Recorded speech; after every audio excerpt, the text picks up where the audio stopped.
I binge watched the Gabby Petito story on Netflix last night, and of course, it triggered something in me.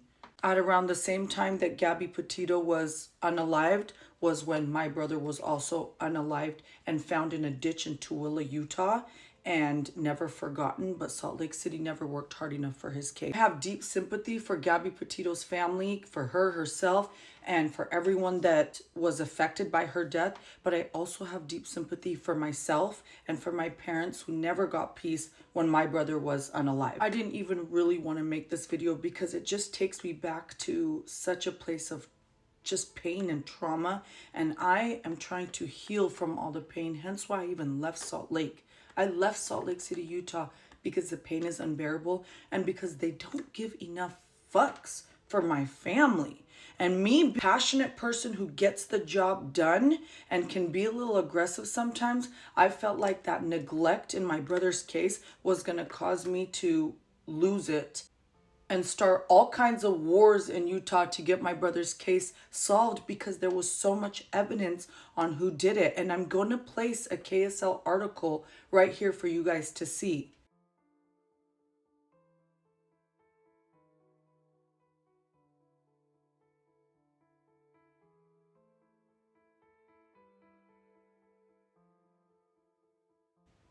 In August of 2021, my brother Ajmal Mulkel, 34 years old, body was found in the ditch of Tooele in Utah, and just sitting there for 3 weeks, or who knows how long really. But God forbid that you be an American Afghan, born in America. We have been here. My dad been in America 52 years. We are all born in the USA.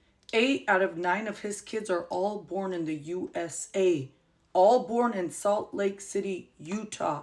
So shouldn't we get the same rights as someone that's, I don't want to even bring the race card, but the way they go so hard on the cases of an American white person compared to someone of a minority race is insane. And it's not just that. I lost my nephew 3 months before my brother to a set of other killers. He was completely neglected too. His life was taken in an Airbnb, but a football player, not even a couple weeks later, his life was also taken in an Airbnb in Utah, and the case was solved. Within a week, the case was solved, but my family has waited 3 years for justice. 3 years. You're telling me you can send helicopters, you could go all up and down in Wyoming, you could go to Moab, you can go to Utah, you can go everywhere to send huge crews to go look for this American girl, but when you have so much evidence over certain people, you can't go over and harass them till they spit the truth in little small Lake City, Utah? I'm trying to calm down because I get triggered so bad, and I am telling you guys, when you lose a sibling, when you lose a family member, especially in a horrendous way like that, like what they did to him and the way they threw his body into Willa, and just like knowing what happened to him and hearing that he fought for his life, like there's a void inside of you that it just cannot get, like no one can help. Let me tell you something, no one can help. I was a pretty well-known person in Salt Lake City, Utah. I still am, and I don't need to speak about that because everyone that knows about my cute little business that was so different from boring-ass Utah knows who I am. And I know the persons that took his life know who I am. I will get to the facts of why I had to close my business one day. I just haven't opened up totally about that just because killers are still walking around in Utah free. They're walking around free, and Salt Lake City, Utah is just forgetting about my poor brother's case because it's been 3 damn years. Here's the thing, I used to own Spoiled Boutique, and imagine being a single mom because I was running the whole show for me and my kids, and I had to run a business to provide, but I was using my business pages to go out and look for these killers. That's what I was doing. I was on there and I was pissed at Salt Lake City, Utah and Tooele police because I felt like they weren't working hard enough for my brother's case because our last name wasn't Dixon and Johnson and Bryanson and whatever else the fuck, because our last name was Mulkel, because our names are Nargis, Mumtaz, Bilkis, Ajmal.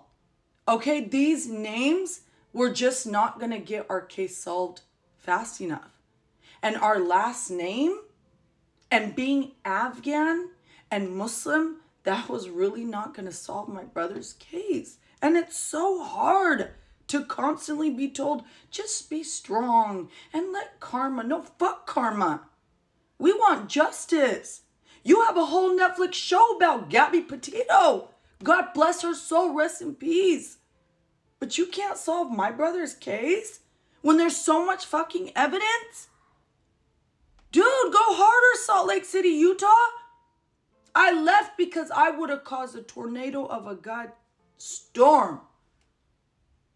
I couldn't go as hard because I had given birth to a child who is now 3. I was pregnant.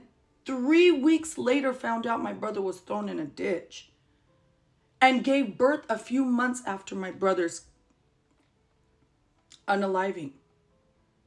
In August of 2021, his body was found. And in January of 2022, I gave birth. I'm pissed because all these news channels were reaching out. And everyone told me to reach out to True Crime Junkies. And I freaking emailed them. They emailed me back. Do you think I ever heard back from them? No, I never did. Email this. Oh, Nargis, go to this. I only started a TikTok. I didn't even know how to run. I'm too old for TikTok. The whole reason why I originally started a TikTok was because everyone was like, go and start something about your brother for TikTok. And it will like push his name out there and it'll get people to speak up. Not knowing how TikTok worked, eventually I would get like, bananaed over and over and over. And this is like my 3rd page. And I just kind of flipped it to where I was able to share my little bit of my life story and found that there was some type of healing in taking you guys back 22 years ago and then continue to share the story because my life isn't perfect and I've had a ton of tragedies. But the open wounds of losing my brother who was 4 years younger, it's like, oh, this shit hurts. I had to gather myself, but you can't really gather yourself with the case that's unsolved. When your parents cry day in and day out, you can't, you just can't gather yourself. And when I watch these type of documentaries, you guys should have seen me last night. I was my whole brain went into a chaotic mess and my panic attacks were triggered. And I'm just so sad that that Utah, you could do better to solve my brother's case. That's why I'm sad. It's Small Lake City, not Salt Lake City, so it's easy. Okay, it's not that hard. And them addicts, they're walking around all over downtown, Pioneer Park. They're easy to find. They are not that hard to find. There is a way. I don't care if it's True Crime Podcast. I don't care if it's ABC News. I don't care what news it is, but they need to put more coverage on my brother. My beautiful brother, life was taken and just completely forgotten. We haven't even been released details on what happened to him. Do you guys know that? When we buried him, we didn't know what we were burying. We didn't see the body. We weren't allowed to be told what happened. None of it. And it's just so cruel because it's just an unsolved case and the neglect hurts. I should have just recorded this on my regular camera. I recorded on TikTok, so there's a time limit. I just wish that an American Afghan would get just as much attention as an American white girl, American white boy. I wish a Mullikel would get more attention, just like a Dixon Johnson, a Petito, any of them.